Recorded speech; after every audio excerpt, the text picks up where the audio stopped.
పెళ్ళైనా పండగైనా వేడుక ఏదైనా పట్టుచీరల ప్రత్యేక వేదిక వారాహి సిల్క్స్. ఇంతేకాకుండా నాలుగో కీలకమైనది, మొన్న మీరు బడ్జెట్లో చూస్తే ఆర్థిక శాఖ మంత్రి గారి సహకారంతో ప్రభుత్వ పాఠశాలలన్నిటికీ ఉచిత కరెంట్ మేము రచిస్తున్నాం. సో అక్కడున్న హెచ్ఎం గారు కానీ ఉపాధ్యాయులు కానీ కరెంటు బిల్ గురించి ఇబ్బంది పడాల్సిన అవసరం లేదు, నేరుగా ఉచితంగా చేస్తాం జరిగింది. సో ఈ నాలుగు, ఎందుకంటే తల్లికి వందనం కింద ఈ నాలుగు కొట్టుకుపోతాయి.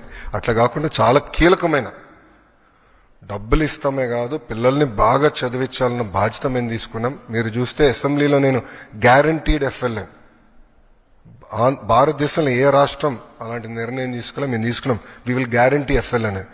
అది చెప్తాం చాలా తేలికైంది. దానికి సంస్కరణలు తీసుకురావాలి, దానికి మొత్తం సిస్టమ్ సెట్ చేయాల్సిన అవసరం ఉంది. మీరు కూడా చూస్తే ఇప్పుడు టీచర్ ట్రాన్స్ఫర్స్ కూడా జరుగుతున్నాయి. నేను ఆన్లైన్ మెకానిజం పెట్టాలనుకున్నా, ఉపాధ్యాయులందరూ లేదు మాన్యువల్ పెడితే బాగుంటుందని కోరటం జరిగింది. నేను మా ఎమ్మెల్సీలు అందరితో చర్చించిన తర్వాత మాన్యువల్ మెకానిజంకి మేము రివర్ట్ అయ్యాం. దానివల్ల వాస్తవంగా ఆలస్యమైంది. ఏంటంటే నా లక్ష్యం ఏంటంటే పిల్లలు మొదటి రోజు స్కూల్కి వెళ్ళినప్పుడు ఆ సంవత్సరం ఉన్న టీచర్లు వాళ్ళు మొదటి రోజే వస్తారని లక్ష్యంగా పెట్టుకున్నాం. కానీ అది సాధించలేకపోయా. దానివల్ల నేను చాలా బాధపడుతున్నా. అధికారులందరూ అహర్నిశలు కష్టపడుతున్నారు. మండే కల్లా మొత్తం ఈ టీచర్ బదిలీలన్నీ కూడా పూర్తి చేసి ఈ మొత్తం వ్యవస్థ స్టెబిలైజ్ అవుతుంది. వచ్చే సంవత్సరంలో 10th క్లాస్ రిజల్ట్స్ కానివ్వండి, లేదంటే ఇంటర్ రిజల్ట్స్ కానివ్వండి, ఆల్రెడీ ఒక మార్క్ చేసాం. దానికన్నా బెటర్ చేయాలని లక్ష్యంతో మొత్తం విద్యాశాఖ అహర్నిశలు కష్టపడుతుందని ప్రజలు తెలుపుకుంటూ, ప్రజలందరూ ఒకటే చెప్తున్నాం, గతంలో ప్రభుత్వ పాఠశాలల గురించి నాకు తెలుసు, కరెక్ట్గా డేటా లేదు, ఎంతమంది పిల్లలు చదువుతున్నారో తెలియని పరిస్థితి, అడుగడుగున ఇబ్బంది పడే పరిస్థితి ఉండేది. అలా కాకుండా అందరి ఆమోదంతో అద్భుతమైన సంస్కరణలు మేము తీసుకొచ్చాం. దీనివల్ల మెరుగైన విద్య ప్రభుత్వ పాఠశాలలు అందించే లక్ష్యంగా మేము పెట్టుకున్నాం. సో తల్లిదండ్రులు అందరూ కూడా కోరుతున్నాను, ప్రభుత్వ పాఠశాలలో మీ పిల్లల్ని చేర్చండి. వాళ్ళని ప్రయోజకులుగా తీర్చిదిద్దే బాధ్యత కూటమి ప్రభుత్వం తీసుకుంటుంది. మనం ఇతర రాష్ట్రాల ఎడ్యుకేషన్ మోడల్స్ గురించి మాట్లాడాం. 1 year ఇవ్వండి, ఆంధ్ర మోడల్ ఆఫ్ ఎడ్యుకేషన్ ఏంటో చూపిస్తాం.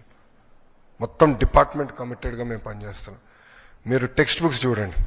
నేను ఏదైతే శాసనసభ సాక్షిగా చెప్పానో అన్ని మేము అమలు చేశాం. మా ఎవ్వరు ఫోటోలు, గౌరవ ముఖ్యమంత్రి గారి దగ్గర నుంచి మా ఎవ్వరు ఫోటోలు ఆ టెక్స్ట్ బుక్స్లో లేవు. నో ఫార్వర్డ్స్ ఏమి లేవు.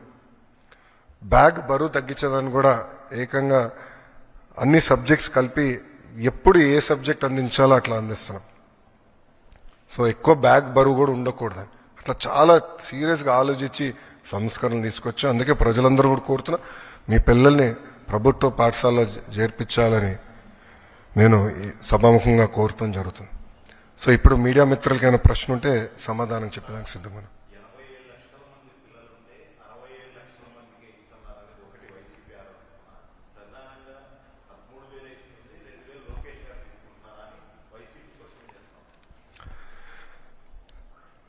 నేను చూశాను, ప్రతిపక్షంలో ఉన్న పార్టీ నాపైన తీవ్రమైన ఆరోపణ చేసింది.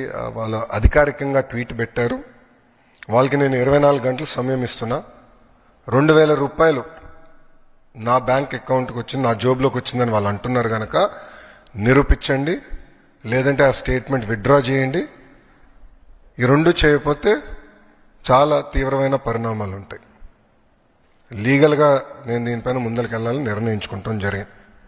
ఎందుకంటే ప్రజలు కూడా ఒకటి గుర్తుపెట్టుకోవాలి, వైకాపా పార్టీ అనేది ఒక అబద్ధాన్ని 100 సార్లు చెప్పి నిజం చేసేదానికి ప్రయత్నించే పార్టీ. 2019 ఎన్నికల్లో కరెక్ట్గా వాళ్ళ సొంత బాబాయిని వాళ్ళే చంపేసి ఏకంగా నింద మా నాయకుడు చంద్రబాబు నాయుడు గారి పైన ఆనాడు వేశారు. మేము ఆనాడు సమర్థవంతంగా తిప్పికొట్టలేకపోయాం కనుకనే ప్రజలు నమ్మారు. కానీ ఇప్పుడు చూడండి, చెల్లెలు చెప్తున్నారు ఏం జరిగిందో. సో అలా అబద్ధాలు చెప్పి ప్రజలు నమ్మించడానికి ప్రయత్నిస్తున్నారు. ఈ 2,000 రూపాయలు, నేను ఆ ట్వీట్ని నేను చదివాను, ఆ 2,000 రూపాయలు నా జోబుకి వచ్చిందన్నారు. వాళ్ళు నిరూపించాలి, లేదంటే ఆ స్టేట్మెంట్ వెనక్కి తీసుకోవాలి, లేదంటే to the fullest extent of the law I will take action against them. రెండో విషయం వచ్చేగల, వాళ్ళు యూడైస్ డేటా గురించి మాట్లాడుతున్నారు. అంటే పాపం అక్కడున్న గతంలో పనిచేసిన విద్యాశాఖ మంత్రులు కనీసం బేసిక్స్ తెలీదు. యూడైస్లో అంగన్వాడీకి వెళ్తున్న పిల్లలు ఉంటారు, ఎల్కేజీకి వెళ్తున్న పిల్లలు ఉంటారు, యూకేజీకి వెళ్తున్న పిల్లలు ఉంటారు. ఈ స్కీమ్ వాళ్ళకి వర్తించదు. నంబర్ 1. నంబర్ 2, గత ప్రభుత్వం GER గ్రాస్ ఎన్రోల్మెంట్ రేషియో చూపించేదానికి 18 సంవత్సరాల కన్నా ఎక్కువ వయసు ఉన్న వాళ్ళని తీసుకొచ్చి ఏకంగా ప్రభుత్వ పాఠశాలల్లో చదువుతున్నారని వాళ్ళని ఎన్రోల్ చేస్తాం జరిగింది. పక్క రాష్ట్రాల్లో చదువుతున్న పిల్లల్ని తీసుకొచ్చి ఆంధ్ర రాష్ట్రంలో చదువుతున్నారని చూపిస్తాం జరిగింది. విత్ ప్రూఫ్ నా దగ్గర ఉన్నాయన్ని. విద్యాశాఖ మంత్రిగా నేను వాస్తవాల దగ్గర ఉండాలి కనుక మొత్తం లిస్ట్, ఎందుకంటే ఇది డ్రాప్ బాక్స్ అని ఉంటుంది. అంటే ఈ పాఠశాలలో పిల్లలు ఉంటారు, ఈ పాఠశాల పిల్లలు మధ్యలో ఉంటారు, గాల్లో ఉంటారు ఆ పిల్లలు. డ్రాప్ బాక్స్ అంటారు అది ఐటీలో. ఈ వాళ్ళ సిస్టంలో డ్రాప్ బాక్స్ ఉంటుంది, అక్కడ పెట్టి పెట్టేశారు. పిల్లలు ఎక్కడున్నారో మాకు తెలీదు. మొత్తం వెరిఫై చేస్తే దొంగ లెక్కలు ఉన్నాయని తేలినాయి. ఒక విద్యాశాఖ మంత్రికి అసలు ఎంతమంది పిల్లలు ప్రభుత్వ పాఠశాలలో చదువుతున్నారు తెలుసుకున్నాక నాకు 100 రోజులు పెట్టిందండి. 100 రోజులు పెట్టింది నాకు. అధికారులు అడిగితే సార్ మాకు నంబర్ క్లారిటీ లేదు సార్, గతంలో వీళ్ళు ఎట్లా నడిపించారో నాకు అర్థం అలా విద్యాశాఖ. అంటే ఏదో లెక్కలు ఉన్నాయి, ఏదో నంబర్లు ఉన్నాయని చెప్పి చేస్తాం కాదు. రెండోది, నిజంగానే వాళ్ళంత భావించుంటే వాళ్ళు ఎందుకు ఇవ్వలేదండి? అమ్మ ఒడి ఎందుకు ఇవ్వలేదు వాళ్ళు? ఈరోజు మేము ఇస్తున్నాం. అర్హులు ఎంతమంది ఉన్నారో వాళ్ళు ఇచ్చేదాకా మేము సిద్ధంగా ఉన్నాం. మొత్తం లిస్ట్ GSWS ముందర పెడతాను, బయట పెడతాను. లేదంటే ఎవరన్నా రాలేదనుకుంటే మన మిత్రకెళ్ళి ఎందుకు రాలేదో తెలుసుకోవచ్చు, కరెక్ట్ చేసిన మార్గం కూడా ఇస్తున్నాం. సో అర్హులు ఎంతమంది ఉన్నా ఇచ్చేదానికి కూటమి ప్రభుత్వం సిద్ధంగా ఉంది.